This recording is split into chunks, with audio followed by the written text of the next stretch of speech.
TV Artilheiro.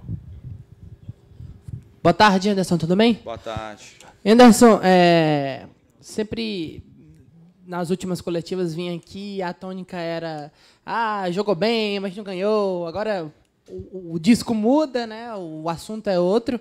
O Ceará agora vem de uma sequência de 2 resultados positivos, mas dentro, pelo menos, da última atuação, deu para se observar e deu até para ver a repercussão da sua coletiva pós-jogo, que alguns pontos da partida contra o Avaí, principalmente na primeira etapa, precisam ser corrigidos.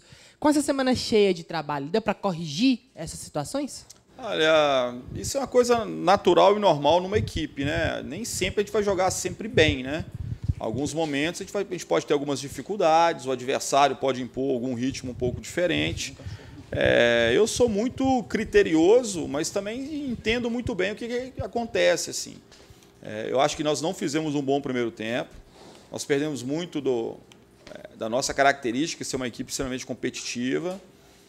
Alguns aspectos de organização também a gente acabou não fazendo muito bem, mas no segundo tempo nós conseguimos, eu acho que ajustar isso e conseguimos uma ótima virada. Eu acho que o Avaí poderia ter definido o jogo no primeiro tempo.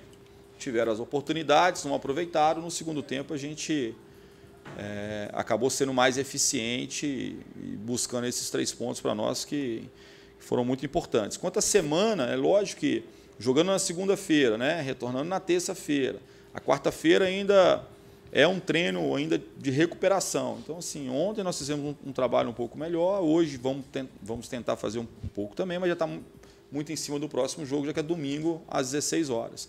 Deu para poder fazer algumas coisas, não ter uma semana completamente aberta, né? Ô Anderson, são 3 semanas que você pôde trabalhar, né? Ou não tanto 3, porque teve a história da dengue e tal, você prejudicou aquela primeira semana, mas dentro desse tempo que você teve para trabalhar a tua equipe, dá para dizer que eles já conseguiram assimilar aquela situação que você pediu, ou está muito próximo disso?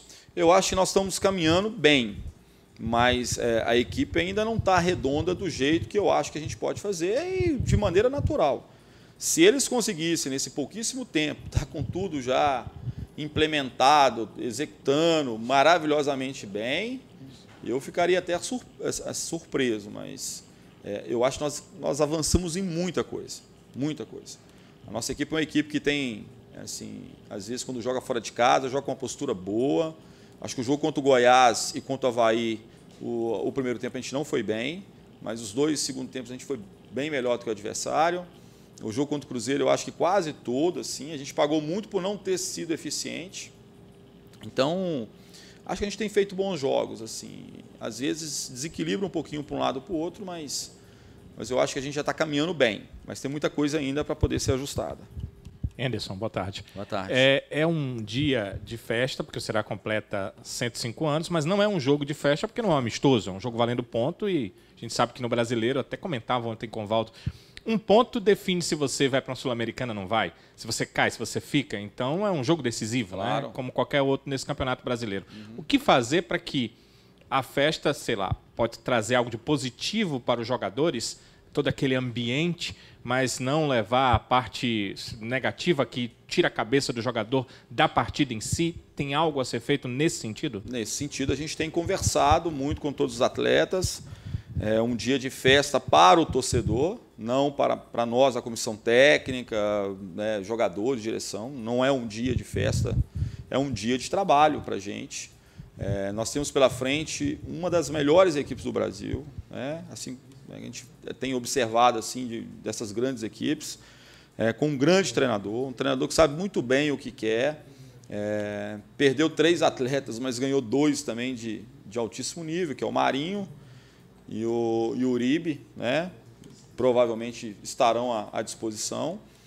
Então, assim, você vê assim, perde atletas, ainda tem um time muito qualificado. Então, um dos jogos mais difíceis que nós vamos ter aí, né, no campeonato, eu não tenho dúvida nenhuma disso. Então, eu quero que o nosso torcedor possa entender que é um momento de festa e tudo, mas nós precisamos muito do seu apoio, porque é uma batalha, uma guerra, a gente está muito concentrado para isso. Nós estamos nos mobilizando nesse sentido, para que a gente possa terminar com a melhor pontuação aí até a parada. Assim. A gente quer ter uma boa pontuação. A gente sabe que essa pontuação ela não vai ser decisiva, né, nem para poder conquistar coisas ótimas, nem para poder ficar ali no rebaixamento. Isso não vai ser determinante. Vai ajudar muito. Né? Prova disso foi que o Ceará, ano passado, terminou 12 rodadas com 5 pontos, sem ganhar um jogo, na última colocação, vejo. Não foi? E não caiu. Então, assim, o importante é a gente ter consciência de pontuar bem, mas saber que a pontuação não representa a determinação da nossa classificação ainda. Tem muita coisa pela frente. Anderson, boa tarde para você. Que bom que está vendo você aqui 100% clinicamente. Tô bem. Até a tosse lhe largou, né? O casamento não tem mais tossindo de maneira alguma.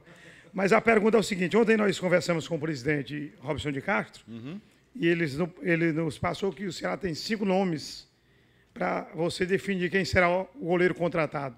E a pergunta é esta: de princípio, sem a contusão do Richard, o Ceará iria contratar um goleiro pensando no futuro.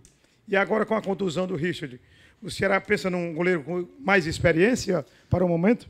Eu acho que a gente tem um perfil de bons goleiros experientes aqui. Eu acho que a gente gostaria de pegar um goleiro que possa ter uma possibilidade para frente. Um goleiro jovem, bom, com uma boa formação e que pudesse nos dar uma possibilidade boa aí de contar com um jogador de qualidade.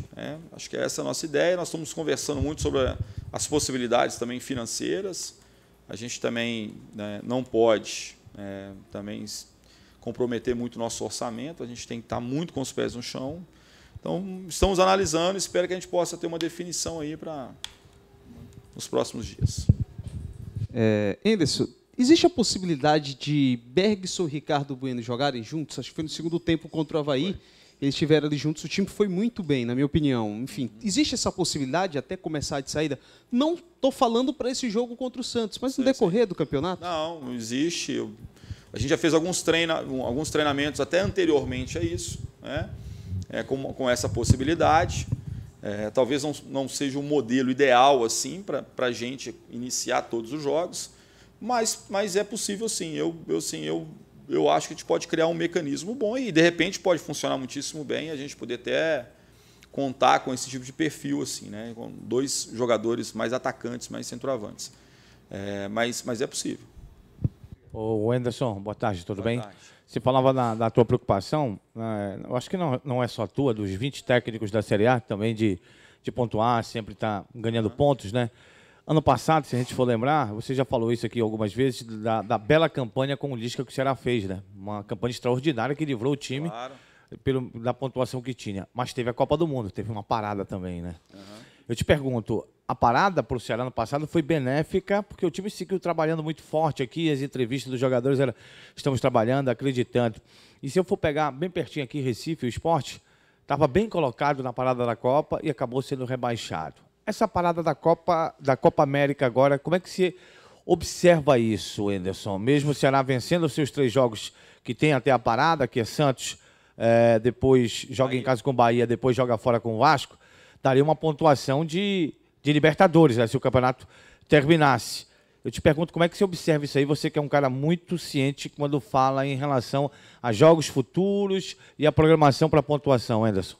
Eu acho que o grande problema é quando um time que vai para uma parada dessa, numa pontuação abaixo daquilo, talvez, que todo mundo possa entender que seria o ideal, eu acho que a mobilização é enorme, entendeu? Assim, poxa, nós temos que nos prepararmos muito, ficar muito atento e tal. Quando você já tem uma pontuação satisfatória, isso pode passar a falsa impressão de que tudo está certo. Então, assim, quando você está com uma pontuação baixa, nem tudo está errado, né? Mas tem muita coisa para poder desenvolver. E quando você está com uma pontuação alta, nem tudo está certo também. Então, se você tem consciência disso, né, e não senta em cima dessa pequena vantagem de pontos, você tem que aproveitar esse espaço para poder se preparar cada vez melhor. Então, a nossa consciência de que a gente sabe que, independente da pontuação, nós precisamos melhorar muito. E isso que a gente vai focar e é isso que nós vamos fazer. Anderson, tudo bem? Tudo bem. Queria te perguntar sobre o Santos, especificamente. Como é jogar contra uma equipe que praticamente não repete escalação em nenhuma rodada do campeonato? Tudo bem que agora o São Paulo tem alguns desfalques por cartão amarelo, tem jogadores novos chegando também, mas ele tem esse jeito de trabalhar, reveza muitos jogadores, muda às vezes muito drasticamente a escalação, como foi no clássico que ele acabou perdendo. Como é para o adversário se preparar diante de um adversário como esse? Sim, é um treinador que tem uma forma de trabalhar, tem, acima de tudo, ideias muito bem desenvolvidas na sua equipe. Acho que é mais importante do que a escalação é você poder interpretar bem essas ideias, entendeu? E eu acho que a gente tem uma ideia boa. É claro que eu ainda vou assistir mais jogos, a gente está sempre num processo de um conhecimento maior do nosso adversário, de pegar as ideias e, claro, que a especificidade ou as qualidades, ou as características individuais de alguns atletas, elas são importantes para que a gente possa passar algumas coisas para os nossos atletas. Mas a ideia de jogo do Santos, do São Paulo, é uma coisa que a gente já tem assim, um entendimento. Acho que isso é o mais importante. Anderson, em relação ao time de domingo, né? Sei que você não vai passar aqui, mas a tendência é manutenção desse grupo que vem de 2 vitórias seguidas. E, emendando nisso, o Pedro Quem entrou muito bem, né, no último jogo. Deu uma conotação defensiva muito boa e uma sustentação até ofensiva mais para o próprio Thiago Galhardo, uma liberdade maior ofensiva. É um jogador que pode pintar ali no time ou você vai nessa tônica que a repetição do time é o ideal agora para essa sequência? Não, eu não tenho essa coisa assim de tem que repetir time. Não, eu estou sempre avaliando assim, as possibilidades. Mas eu acho que, nesse momento, a gente deve mudar muito pouco. Só se a gente tiver alguma questão física, algum atleta que não se recuperou completamente do jogo de segunda para agora, porque é uma sequenciazinha, nós temos alguns jogadores que a gente tem um pouquinho mais de cuidado. Então, se a gente não tiver nenhum tipo de problema, a gente deve repetir o time. E você não pode falar que eu não falo, eu não vou falar o time, porque semana passada eu falei que o nosso time estava... Então, confirmei o time, você viu. Então, vocês não podem falar assim que eu não vou falar, porque de vez em quando eu posso falar, tá? Não é o caso agora, mas eu falo assim que a chance da gente poder manter a equipe é enorme. Assim. Pode ter um outro problema, uma outra alteração, mas mais em virtude de um atleta que tenha apresentado algum problema de recuperação. Ô, Anderson, uma situação curiosa, ontem vocês resolveram treinar lá na cidade de Vozão, né? Inclusive, alguns jogadores não conheciam lá ainda, tal. Negócio que acredito que seja muito interessante. Mas qual foi o fator determinante para vocês levarem o treinamento de ontem lá para o CETEM? Não. Vocês não. Vou ser sincero, assim, ontem choveu muito, entendeu? A gente não queria prejudicar muito o nosso campo aqui. E a gente está para poder marcar um treinamento lá no CT do Vozão, né? Já há algum tempo. Então, ontem, como estava chovendo muito, eu falei assim, vamos aproveitar e conhecer o CT lá. Eu acho que é uma boa oportunidade para a gente poder não desgastar muito o nosso campo, né? Devido à chuva que foi intensa ontem, assim, pelo menos na parte da manhã, de madrugada, eu acho. Então, a gente definiu isso. Assim, a gente até pede desculpa para vocês por não ter antecipado, mas foi uma coisa assim que a gente pensou bem de manhã mesmo, para que a gente pudesse fazer as duas coisas. Além de dar uma preservada no nosso campo, né, devido à grande quantidade de chuva mesmo, da gente conhecer lá, né, e a estrutura está muito bacana. Assim, foi um ótimo dia de treino, a gente aproveitou bastante. Anderson, tem alguma... Eu não sei até que ponto se imagina que isso é possível, mas dentro de você dar uma fechada no treinamento, você já disse que é mais para deixar vocês à vontade, mas a gente nota nos jogos, jogadas ensaiadas, tanto de cobranças de bolas paradas, escanteios, faltas, quanto jogadas mesmo pelos lados e até pelo meio, que a gente percebe que elas são urdidas, porque elas não são feitas uma vez só.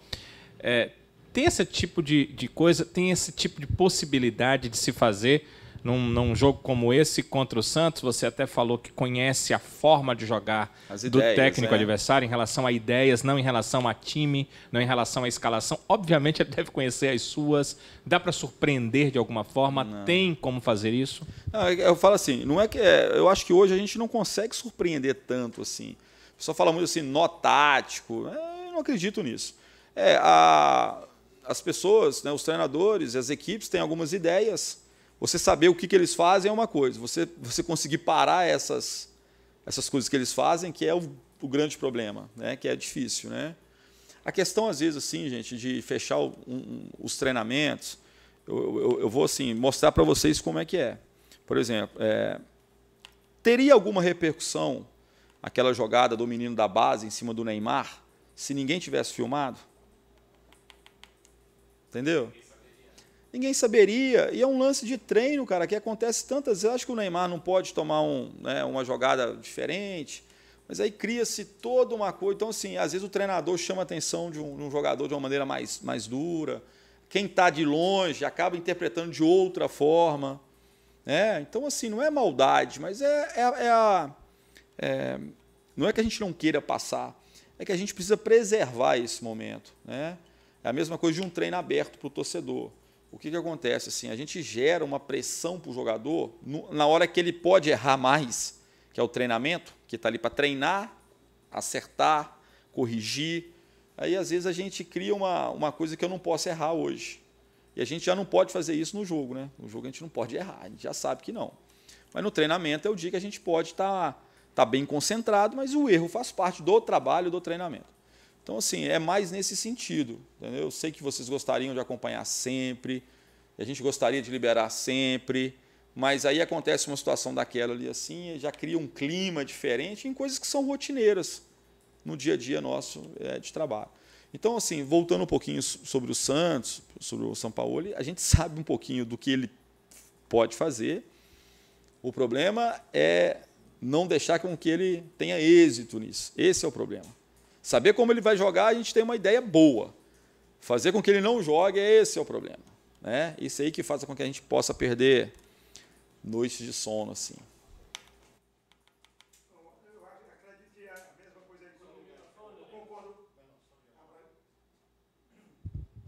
Agora tá beleza.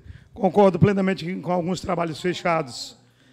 É a mesma coisa, eu quando vou reclamar alguma coisa dos meus filhos, eu chamo para dentro de casa, converso só com ele. Não vou conversar no meio da rua, porque tem muita gente já ouviu o que é que eu vou falar e às vezes podem interpretar errado. Exatamente. Mas a minha pergunta é esta. Queria que o amigo falasse para a gente, claro, e também para o torcedor do Ceará. Juninho Quixadá, Felipe Bachola e o Wesley e também o Matheus Gonçalves. Quem poderá ser relacionado para esse jogo? Né? Não é a escalação, não. Pode entrar na relação e quem fica de fora. É quase uma escalação, né? É quase.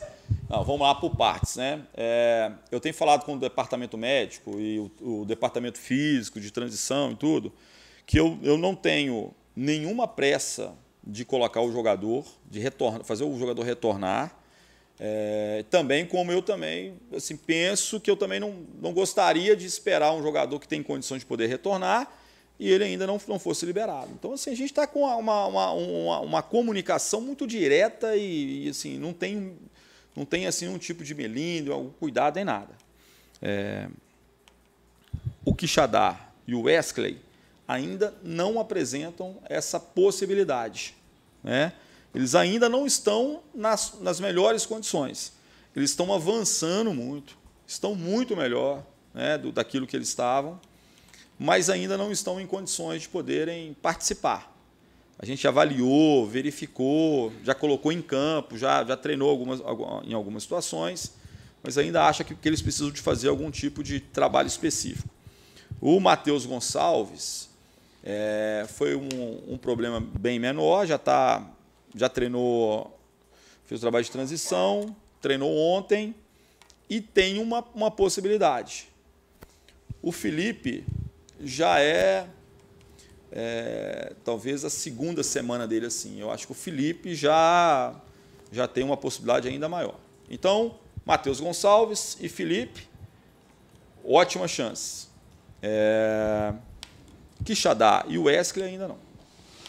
Tá Valeu. Valeu, Beleza, Anderson. gente? Obrigado. Obrigado. Vamos meter a predição. TV Artilheiro.